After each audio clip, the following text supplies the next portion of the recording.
السلام علیکم ورحمۃ اللہ وبرکاتہ۔ الحمدللہ رب العالمین، والصلاة والسلام علی اشرف الانبیاء والمرسلین، نبینا محمد وعلی آلہ وصحبہ اجمعین ومن تبعہم بإحسان الی یوم الدین، اما بعد۔ مشاہدین کرام، اللہ رب العالمین نے روزے کے اندر ہمارے لیے تربیت کا ایک پہلو یہ بھی رکھا ہے کہ روزہ ہمیں سکھلاتا ہے، ہمیں بتاتا ہے کہ ہمارا دین بہت آسان ہے۔ اس دین کے اندر تنگی نام کی کوئی چیز نہیں ہے،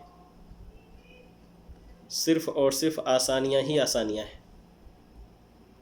ضرورت ہے کہ ہم اپنے اس دین کو سیکھیں اور آسانی کے ساتھ عمل کرنے کی کوشش کریں۔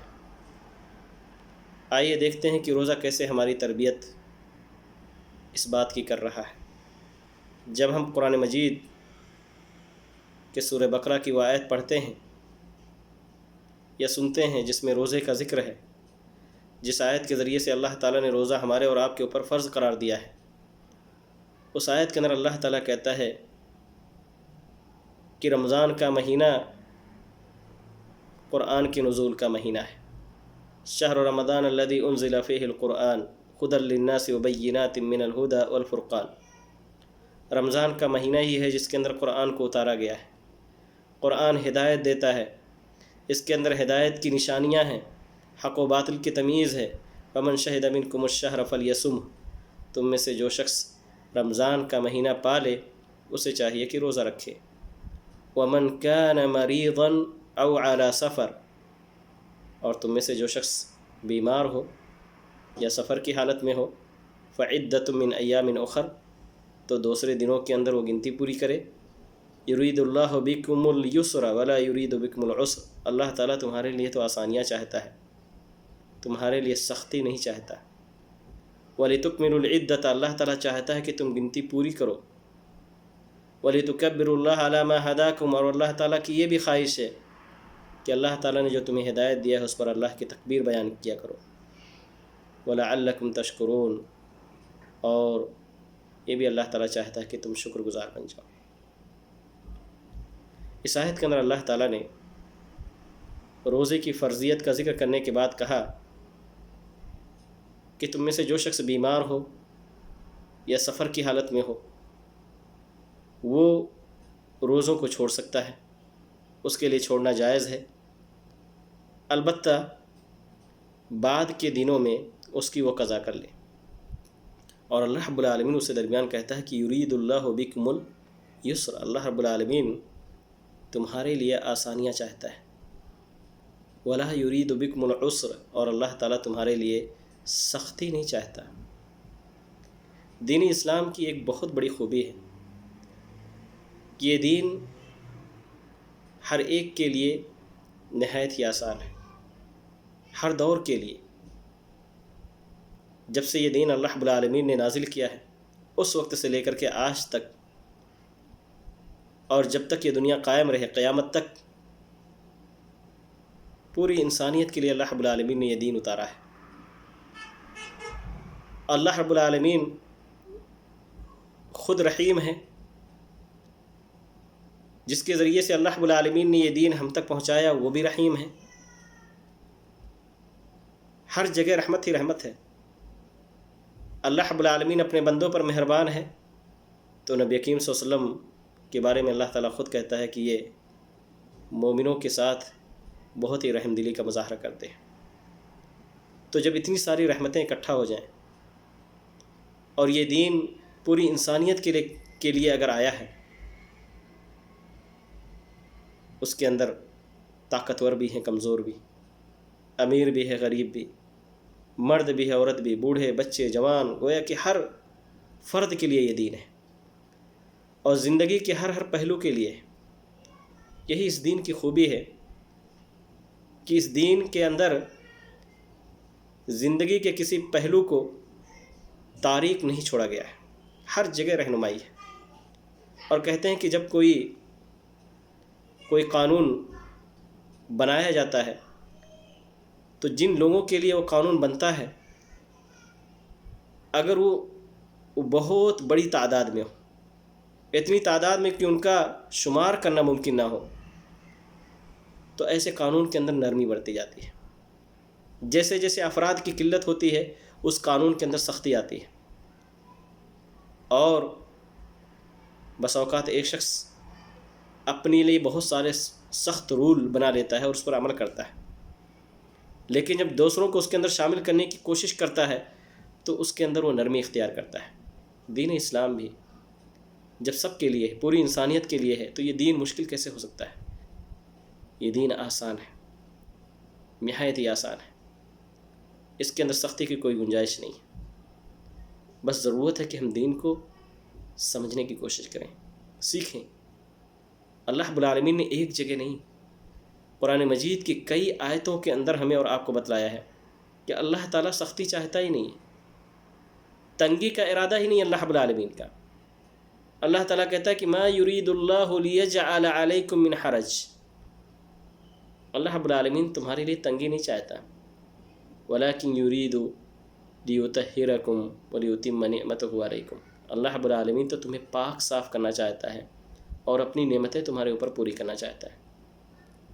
ایسے ہی اللہ رب العالمین نے نبی کریم صلی اللہ علیہ وسلم کے ذریعے سے بے شمار احادیث میں ہمیں خبر دیا کہ یہ دین آسان ہے۔ اللہ کے رسول صلی اللہ علیہ وسلم کی حدیث ہے، صحیح مسلم کی، صحیح بخاری کی، متفق علیہ حدیث ہے، آپ نے فرمایا کہ ان الدین یسر، بے شک دین آسان ہے، وَلَن يُشَادَّ الدِّينَ أَحَدٌ إِلَّا غَلَبَهُ، اور اس دین کو جب بھی کوئی شخص سختی کے ساتھ اپنانا چاہے گا، یعنی غلو کر کے، ایکسٹرا اس کے اندر کوشش کر کے، اپنے اوپر تنگی لا کر کے چاہے گا کہ اس دین پر وہ عمل کرے، الا غلبہ، دین اس کے اوپر غالب آ جائے گا۔ فسددوا وقاربوا وابشروا، اپنے اعمال کو درست کر لو، درمیانہ روی اختیار کرو، اللہ تعالیٰ کی بشارت حاصل کر لو۔ واستعینوا بالغدوۃ والریحۃ وشیء من الدجى، صبح شام اور رات کے کچھ حصے کے ذریعے سے اللہ رب العالمین کی مدد حاصل کرو، یعنی اس میں عبادت کر کے، اللہ تعالیٰ کو راضی کر کے۔ اللہ رب العالمین نے اس دین کے اندر جہاں بھی سختی کے پہلو ہو سکتے تھے وہاں اللہ تعالیٰ نے آسانی پیدا کر دی۔ مثال کے طور پر روزہ ایک مشکل عبادت ہو سکتی ہے بہت سارے لوگوں کے لیے، خاص طور سے بیماروں کے لیے، مسافروں کے لیے۔ اللہ تعالیٰ نے فوراً کہا کہ جو بیمار ہو، جو سفر کی حالت میں ہو، انہیں چاہیے کہ وہ دوسرے دنوں میں اس روزے کو مکمل کریں۔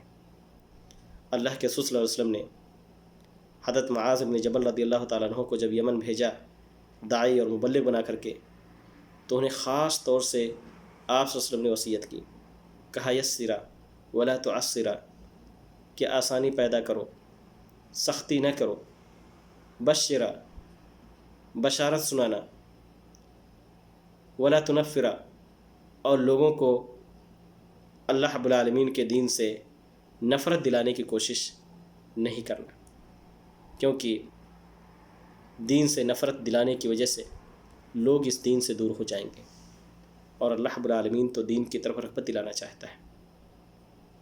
اللہ کے رسول صلی اللہ علیہ وسلم نے اسی طریقے سے ان صحابہ کرام کو جو آپ کی بیوی کے پاس آئے یا ازواج مطہرات کے پاس، انہوں نے آ کر کے پوچھا آپ صلی اللہ علیہ وسلم کے عمل کے بارے میں، کہا جاتا ہے کہ تینوں صحابی، حضرت علی، حضرت عثمان بن مظعون اور عبداللہ بن رواحہ یا عبداللہ بن المقداد، یا اس کے علاوہ عبداللہ بن عمرو بن العاص کا بھی ذکر ملتا ہے، بہرحال یہ لوگ نبی کریم صلی اللہ علیہ وسلم کی بیویوں کے پاس آئے اور آپ کے عمل کے بارے میں انہوں نے پوچھا کہ نبی کریم صلی اللہ علیہ وسلم کیا عمل کرتے ہیں، کیونکہ آپ صلی اللہ علیہ وسلم بہت سارا کام گھروں کے اندر کیا کرتے تھے جن پر صرف اور صرف ازواج مطہرات ہی کو واقفیت ہوا کرتی تھی۔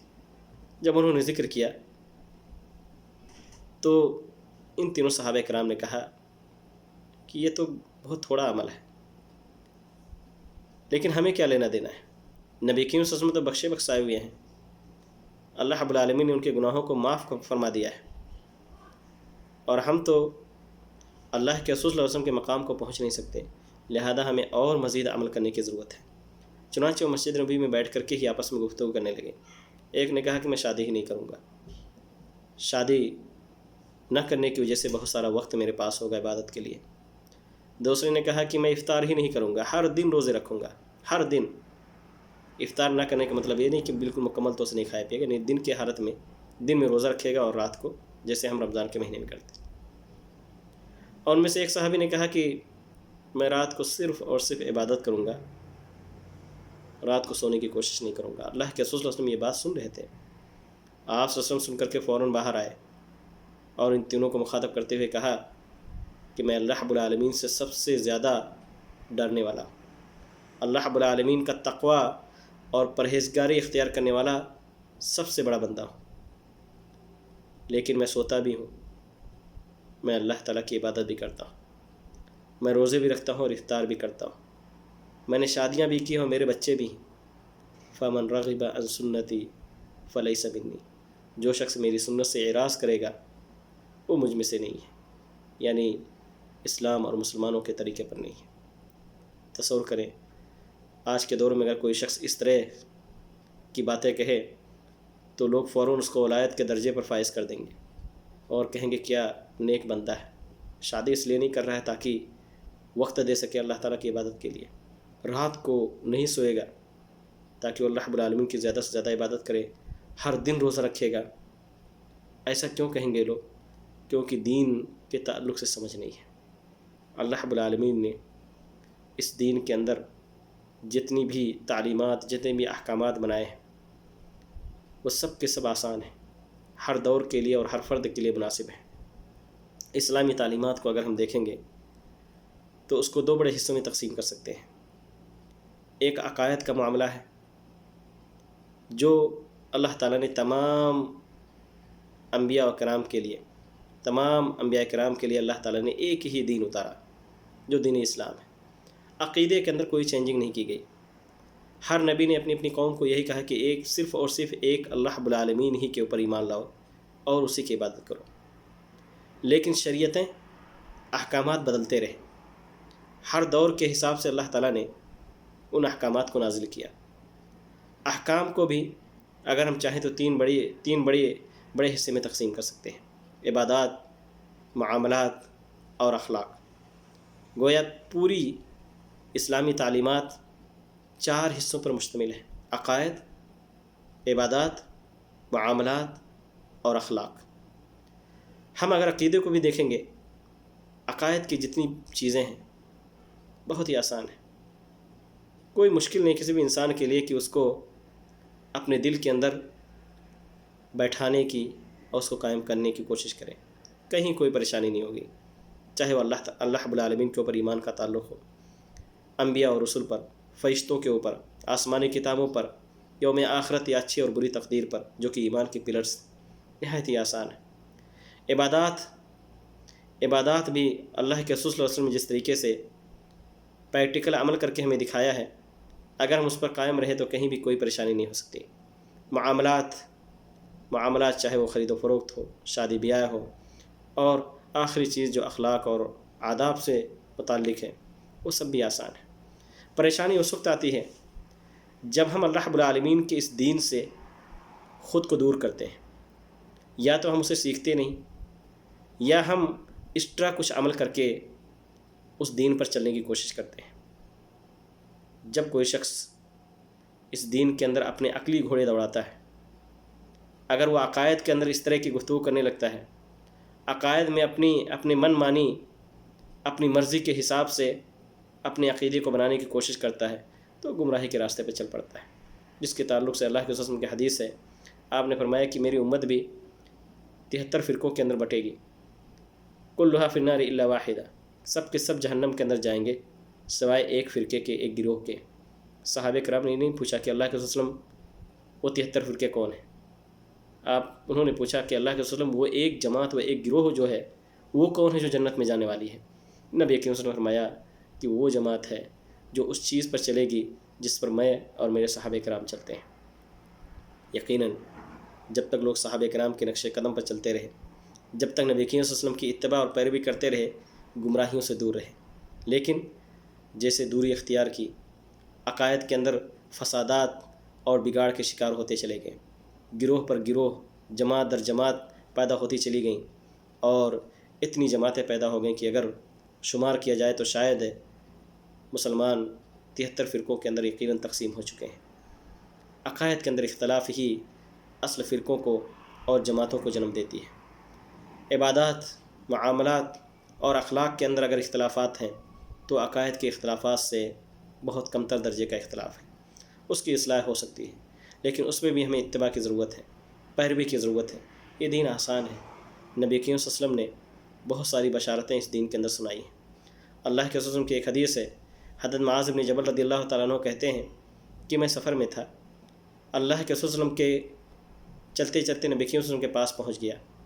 آپ سے میں نے پوچھا کہ اللہ کے رسول صلی اللہ علیہ وسلم مجھے کوئی ایسا عمل بتلا دیجیے، اگر میں کروں تو جنت میں داخل ہو جاؤں، اور اگر اس پر عمل اختیار کروں تو جہنم سے دور ہو جاؤں۔ وہ عمل مجھے جنت کے قریب کر دے اور جہنم سے دور کر دے۔ اللہ کے رسول نے فرمایا، لَقَدْ سَأَلْتَنِي عَنْ عَظِيمٍ، اے معاذ بن جبل، تو نے بہت بڑی چیز کے بارے میں سوال کیا ہے۔ وَإِنَّهُ لَيَسِيرٌ عَلَى مَنْ يَسَّرَهُ اللَّهُ عَلَيْهِ، لیکن یہ آسان ہو شخص کے لیے جس کے لیے اللہ تعالیٰ اس آسان بنا دے۔ تَعْبُدُ اللَّهَ وَلَا تُشْرِكْ بِهِ شَيْئًا، اللہ تعالیٰ کی عبادت کرو، اللہ تعالیٰ کے ساتھ شریک نہ ٹھہراؤ۔ وَتُقِيمُ الصَّلَاةَ، نماز قائم کرو۔ وَتُؤْتِ الزَّكَاةَ، زکوٰۃ ادا کرو۔ وَتَصُومُ رمضان، رمضان کے روزے رکھو۔ وَتَحُجُّ الْبَيْتَ، اور بیت اللہ کے حج کرو۔ یعنی نبی کریم صلی اللہ علیہ وسلم نے اس کے اندر اسلام کی بنیادی چیزوں کو بیان کیا، چاہے نماز ہو، زکوٰۃ ہو، روزہ ہو یا حج ہو۔ امام ترمذی نے اسے روایت کیا ہے، شیخ البانی رحمۃ اللہ علیہ نے اسے صحیح قرار دیا ہے۔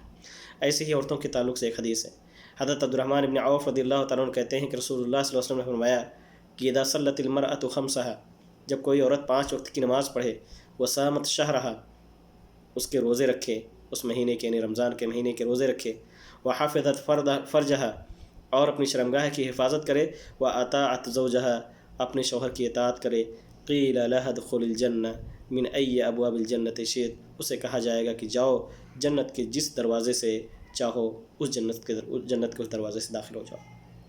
کہنے کا مقصد ہے کہ بہت دین آسان ہے۔ اللہ رب العالمین نے قرآن مجید کے اندر کہا ہے کہ یرید اللہ ان یخفف عنکم، اللہ تعالیٰ تمہارے لیے تخفیف چاہتا ہے۔ اللہ رب العالمین کہتا ہے کہ لینفق ذو سعۃ من سعتہ، اپنی استطاعت کے حساب سے آدمی اپنے اہل و عیال پر خرچ کرے۔ اللہ رب العالمین نے کوئی بھی مبلغ، کوئی بھی نقدی روپیہ پیسہ متعین نہیں کیا، اللہ رب العالمین نے حالات کے اوپر چھوڑ دیا۔ نمازوں کے قصر کا معاملہ ہو سفر میں، اللہ رب العالمین قرآن مجید کے اندر کہتا ہے کہ وَإِذَا ضَرَبْتُمْ فِي الْأَرْضِ فَلَيْسَ عَلَيْكُمْ جُنَاحٌ أَن تَقْصُرُوا مِنَ الصَّلَاةِ، کہ جب تم سفر کرو زمین میں تو تمہارے اوپر کوئی حرج نہیں کہ نماز میں قصر کرو۔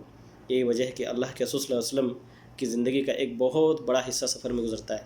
پھر بھی محدثین نے ذکر کیا ہے کہ کبھی ایسا نہیں ہوا کہ اللہ کے رسول صلی اللہ علیہ وسلم نے کسی بھی سفر کے درمیان کوئی بھی نماز پوری پڑھی ہو، بلکہ اللہ کے رسول نے فرمایا کہ اللہ رب العالمین کی طرف رخصت ہے، اور اللہ تعالیٰ ان اللہ یحب ان تؤتی رخصہ، اللہ تعالیٰ چاہتا ہے کہ اس کے رخصتوں کو اپنایا جائے، کما یحب ان تؤتی عزائمہ، جیسے کہ اللہ تعالیٰ پسند کرتا ہے کہ اس کے واجبات اور فرائض کو اپنایا جائے۔ تو اللہ کے رسول صلی اللہ علیہ وسلم نے اس دین کو جو ہم تک پہنچایا بہت ہی آسان شکل میں، ضرورت ہے کہ ہم اس کو آسانی کے ساتھ لیں، اس کے اندر اپنے عقلی گھوڑے نہ دوڑائیں۔ جو اللہ رب العالمین نے قرآن اور صحیح حدیث کے اندر دین ہمیں بتلا دیا وہی دین ہے، جس دین پر صحابہ کرام چلے، جس پر تابعین و تبع تابعین چلے، جس دین کے بارے میں اللہ رب العالمین نے اعلان کیا یوم عرفہ کے دن، الیوم اکملت لکم دینکم واتممت علیکم نعمتی ورضیت لکم الاسلام دینا، کہ میں نے یہ دین تمہارے لیے مکمل کر دیا ہے تمہارے اوپر، اور اللہ تعالیٰ کہتے ہیں کہ میں اس سے راضی بھی ہوں، اپنی نعمت بھی میں نے مکمل کر دیا ہے۔ وہی دین آج بھی ہے اور وہ دین قیامت تک محفوظ رہے گا، لیکن شرط یہ ہے کہ ہم اس دین کو سیکھنے کی کوشش کریں، کیونکہ اگر ہم نہیں سیکھیں گے تو اس دین کی آسانیاں بھی سمجھ میں نہیں آئیں گی۔ لوگوں نے اس دین کو اتنا بگاڑ دیا ہے کہ ہمیں شاید سمجھ میں نہ آئے، لوگوں نے اس کی شکلوں کو بدل دیا ہے۔ اگر اللہ رب العالمین نے اس دین کی حفاظت کی ذمہ داری نہ لی ہوتی تو یہود و نصارہ کے علماء کی طرح سے اس اسلام کی طرف نسبت کرنے والے لوگ بھی اس دین کو بگاڑ چکے ہوتے، لیکن اللہ تعالیٰ کا فضل ہے، اللہ رب العالمین کا کرم ہے کہ اللہ تعالیٰ نے قیامت تک اس دین کی حفاظت کی ذمہ داری لے لیا ہے۔ اور اللہ رب العالمین نے بتلایا نبی کریم صلی اللہ علیہ وسلم کے ذریعے سے کہ جو شخص اس دین پر سختی کے ساتھ چلے گا وہ ہلاکت کے دروازے دہانے پر پہنچ جائے گا۔ نبی کریم نے فرمایا کہ حلق المتنطعون، 3 بار آپ نے فرمایا کہ اس دین میں شدت اختیار کرنے والے ہلاک و برباد ہو گئے۔ جب دین کو لوگوں نے سختی سے اپنایا تو اللہ کے رسول صلی اللہ علیہ وسلم نے ایسے لوگوں کے تعلق سے احادیث کے اندر بتلایا، کہا کہ صحابہ کرام سے فرمایا کہ ایک ایسی جماعت آئے گی، ایک ایسا گروہ پیدا ہوگا اس دنیا کے اندر جن کی نمازوں سے تم اپنی نمازوں کے حقیر سمجھو گے۔ قرآن کی تلاوت وہ پڑھیں گے لیکن حلق کے نیچے قرآن نہیں اترے گا۔ اپنے روزوں کو ان کے روزوں سے حقیر سمجھو گے، عبادات میں بہت بڑھ چڑھ کر کے حصہ لے رہے ہوں گے، لیکن وہ اللہ رب العالمین کے دین سے دور ہوں گے۔ آپ نے فرمایا کہ اگر مجھے یہ لوگ مل جائیں تو میں انہیں قوم عاد کی طریقے سے قتل کر دوں۔ تصور کریں، ان کی نمازیں صحابہ کرام کی نمازوں سے بہتر، ان کے روزے صحابہ کرام کے روزوں سے بہتر، پھر بھی نبی کریم صلی اللہ علیہ وسلم فرما رہے ہیں کہ یہ وہ لوگ ہیں جو قرآن تو پڑھیں گے لیکن حلق کے نیچے یہ قرآن نہیں اترے گا، اور اگر مجھے ملے یہ لوگ تو میں ان کو قوم عاد کی طریقے سے قتل کر دوں گا۔ تو دین بہت زیادہ اعمال کرنے کا نام نہیں ہے، بہت زیادہ کام کرنے کا نام نہیں ہے کہ آدمی اپنی عقل سے جتنا چاہے عمل کرے، بلکہ اتنا ہی کرے جتنا اللہ رب العالمین نے ہمیں سکھلایا ہے۔ جو دین ہمیں عطا کیا ہے اس دین پر چلیں، آسانیاں ہی آسانیاں ہیں، کہیں بھی آپ کو کوئی مشکل نظر نہیں آئے گی، لیکن شرط یہ ہے کہ ہم اپنی تربیت کریں، اس دین پر دین کو سیکھنے کی کوشش کریں، اس دین کو سیکھیں جو اللہ رب العالمین نے ہمارے اور آپ کے لیے اتارا ہے۔ ہم دوسروں کے اوپر بھروسہ کر کے، جو بہت سارے لوگ اسلام کے نام پر نہ جانے کن کن چیزوں کی تعلیم دیتے ہیں، اگر ہم نے انہی کے اوپر بھروسہ کیا تو اس دین پر عمل کرنا بھی ہمارے لیے مشکل ہو جائے گا۔ ہم سے کہا جائے گا کہ چلو تم 2 4 6 7 10 سال سے نمازیں نہیں پڑھ رہے تھے، چلو تم اب ان ساری نمازوں کو قضاء عمری کرو۔ 1 سال کی نمازوں کو اگر قضا کرنا رہے 1800 نمازیں آدمی کو پڑھنی پڑیں گی۔ تصور کرے ایک شخص توبے کا دروازہ اللہ رب العالمین نے کھلا رکھا ہے، توبہ کر کے خالص دل سے اپنی نئی زندگی شروع کرے، لیکن لوگوں کو مس گائیڈ کیا جاتا ہے، لوگوں کو گمراہ کیا جاتا ہے، کہا جاتا ہے کہ تم یہ کرو۔ اسلام کی تعلیمات کو لوگوں نے بگاڑ کر کے رکھ دیا ہے۔ اگر ہم قرآن نہیں پڑھیں گے، نبی کریم صلی اللہ علیہ وسلم کے احادیث کو نہیں سیکھیں گے تو شاید ہم تک صحیح دین نہیں پہنچ پائے گا۔ ضرورت ہے کہ ہم سیکھیں، اس کو اپنائیں، اس پر عمل کریں، اللہ رب العالمین کی رضا حاصل کریں اور اللہ تعالیٰ کی جنت بھی قیامت کے دن حاصل کر سکیں۔ اللہ تعالیٰ ہم سب کو اسی کی توفیق دے، ہر طرح کی بدعات اور خرافات سے، دلالت و گمراہی سے اللہ رب العالمین دور رکھے۔ اللہ تعالیٰ ہمارے لیے اس دین کو آسان بنا دے، ہمارے لیے عمل کرنا اللہ رب العالمین اس پر آسان بنا دے، اور جو عمل کرے اللہ تعالیٰ اس کو اپنی بارگاہ میں قبول فرمائے۔ آمین وآخر دعوانا الحمد للہ رب العالمین۔ السلام علیکم ورحمۃ اللہ وبرکاتہ۔